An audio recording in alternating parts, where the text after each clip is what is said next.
Então, como todos sabem, nós este ano celebramos os 50 anos do 25 de Abril. E para comemorar esta data tão especial para o nosso país, nós vamos falar um bocadinho sobre a Guerra do Ultramar, um dos acontecimentos que levou a que este golpe de Estado acontecesse, e também sobre a própria data, o 25 de Abril.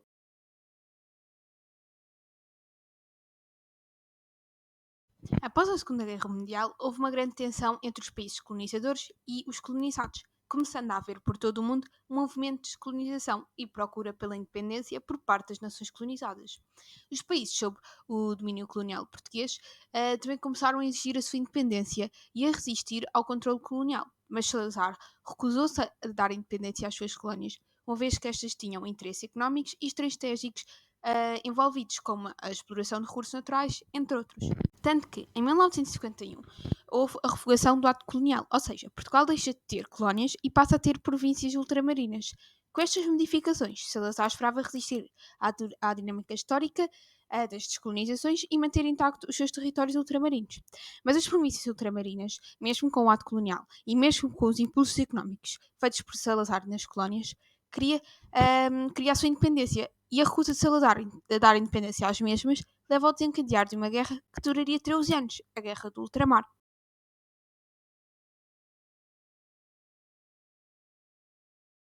Guerra do Ultramar. A Guerra do Ultramar, também conhecida como Guerra Colonial Portuguesa, foi um conflito militar que ocorreu entre 1961 e 1974.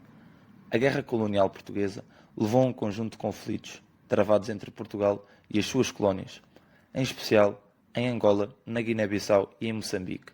Este conflito deu-se no contexto em que as suas colónias africanas lutavam pela sua independência contra o domínio colonial europeu.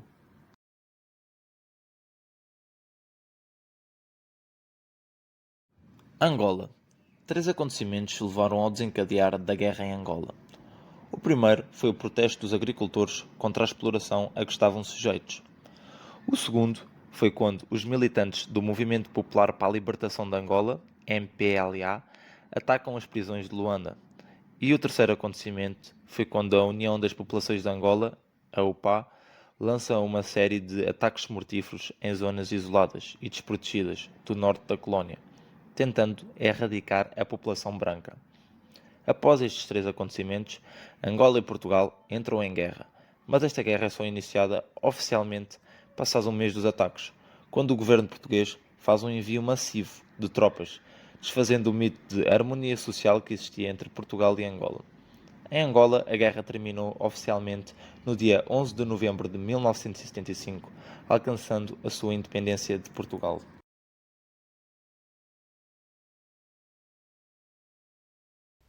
Em 1956, um movimento nacionalista, o Partido Africano para a Independência da Guiné e Cabo Verde, deu origem a uma greve de trabalhadores portuários, em 1959, que exigiam melhores condições salariais. Após este acontecimento, uma preparação rigorosa e cautelosa desta organização, no dia 23 de janeiro de 1963, a PAIS fez um ataque à guarnição portuguesa em Tite, começando assim a Guerra Colonial Portuguesa na Guiné-Bissau. No dia 24 de setembro de 1973, após vários ataques, a PAIS declarou a independência de Lugajob, em Medina do Boé, que se situava no sudeste da Guiné-Bissau. E no dia 10 de setembro de 1974, dá-se o reconhecimento da independência do país.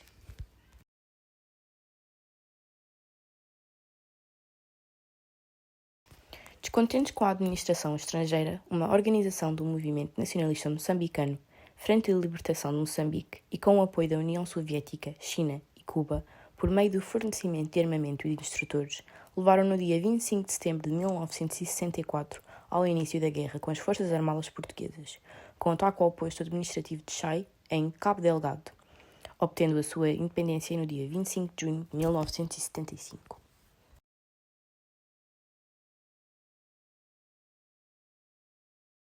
Cabo Verde e São Tomé e Príncipe. Cabo Verde e São Tomé e Príncipe ficaram imunes à guerra, uma vez que são territórios insulares. No dia 5 de julho de 1975 é proclamada a independência de Cabo Verde, e em São Tomé e Príncipe a sua independência é proclamada no dia 12 de julho de 1975.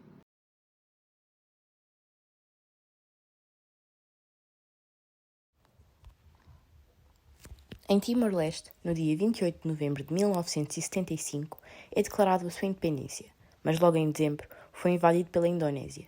Muitos timorenses resistiram à ocupação. Depois de anos de luta armada e fortes pressões internacionais, em 2002 Timor tornou-se finalmente um país livre. Já Macau voltou a ser um território chinês em dezembro de 1999, conforme o acordo estabelecido entre Portugal e a China em 1987, acabando assim com o Império Português, que se tinha começado a formar há mais de 500 anos.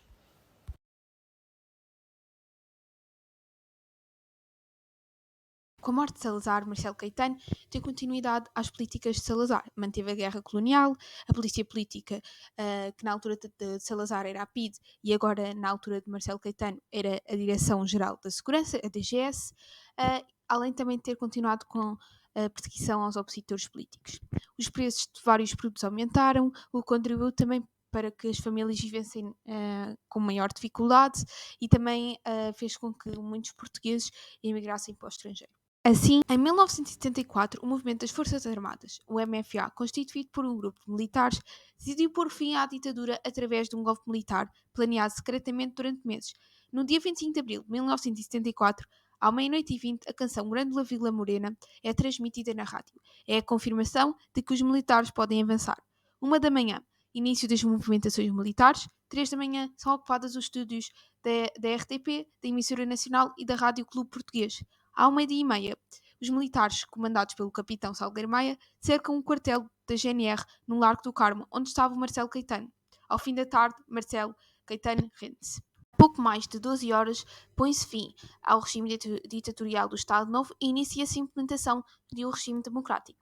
Em 25 de abril de 1975, ou seja, um ano depois, realizam-se as eleições para a Assembleia Constituinte, que tinham como função elaborar e aprovar a nova Constituição, que substituísse o Estado Novo. Nestas primeiras eleições livres, após anos de ditadura, votaram cerca de 92% dos eleitores. Todos os cidadãos, incluídos mulheres, que tinham mais de 18 anos, tiveram um direito ao voto. Vários partidos políticos concorreram às eleições e fiscalizaram o ato eleitoral pela primeira vez, verdadeiramente universal em Portugal.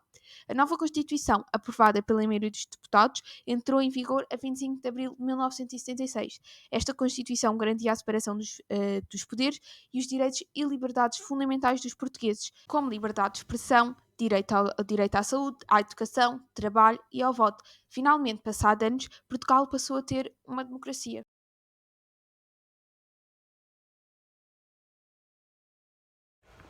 Como soubeste da Guerra do Ultramar? Soube da Guerra do Ultramar porque estava lá.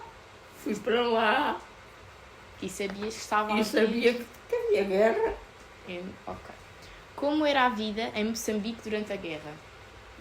Não era boa, era chata, porque a gente andava sempre com medo. Havia muitos tiros, muitas... Pois, havia muitos tiros e havia muitos tiros. Tiveste algum familiar que participou na guerra? Sim, tive 2 irmãos e tive o meu marido. Que participaram.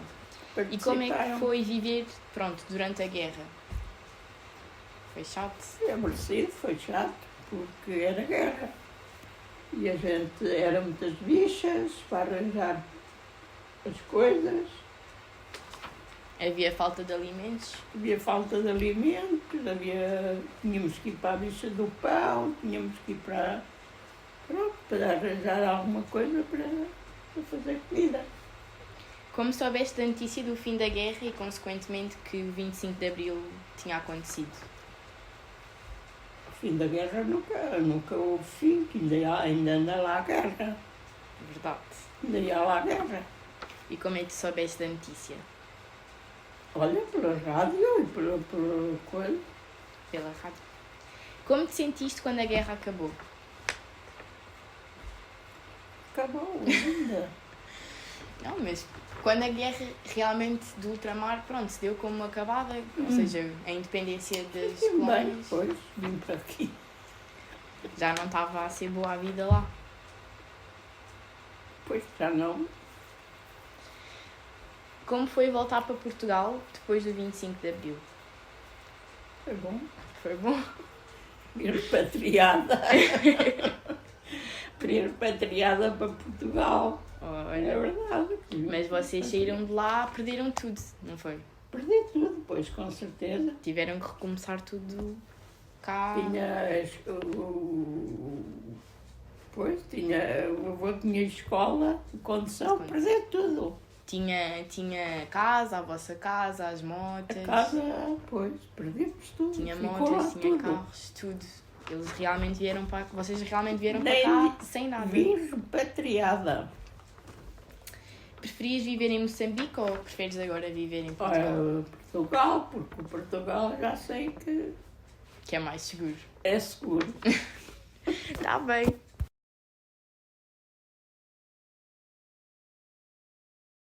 O que é que se lembra do dia do 25 de Abril? Eu fui de Carnido para ir para Sacavém. Quando se sumo que era o 25 de Abril, foi na Praça de Espanha, estava já 4 carros de combate à frente da Embaixada Espanhola. E depois segui para Sacavém. Estive em Sacavém até às 11 horas. Até ao meio-dia e tal. Até que fecharam a autoestrada. E depois vim para Carnido. Depois nem me deixavam passar nem para a Pontinha, nem para lado nenhum. Mas depois ainda havia elétrico, deixaram-me passar. Comecei a pensar, vim para o rego, para o comboio. Vim apanhar o comboio, cheguei ao Recife de Abrantes para a volta da meia-noite. Vim-me embora para a terra. E também qual foi a maior diferença que sentiu da ditadura para o 25 de Abril? Era a PIDE, era pior. A PIDE era pior. O avô foi apanhado alguma vez pela PIDE? Não fui, mas ainda lidei com eles. Ainda me ameaçaram e depois ameacei-os a eles, no 25 de Abril. Alguns de cá já morreram, que ameacei-os a eles, que eles ameaçaram-me, que é que os andavam a ameaçar. Então, quando falavam mal do Estado... Eles ameaçavam-me. Sim. Ok. E havia aqui na Terra? Havia. Okay. Até aqui, até no Rapatoso, de onde era, havia 2. E havia nas Sentieiras e em Fontes, pelo menos 1 ou mais. Havia aqui uns 4 ou 5. Sabes alguém que foi apanhado pela PIDE? Não, aqui na zona não. Eles escondiam-se, não. Eles só faziam ameaças. Só faziam ameaças. Eles queriam o dinheiro para o bolso. Grândola Vila Morena, terra da fraternidade. O povo é quem mais ordena dentro de ti a cidade. Dentro de ti a cidade. O povo é quem mais ordena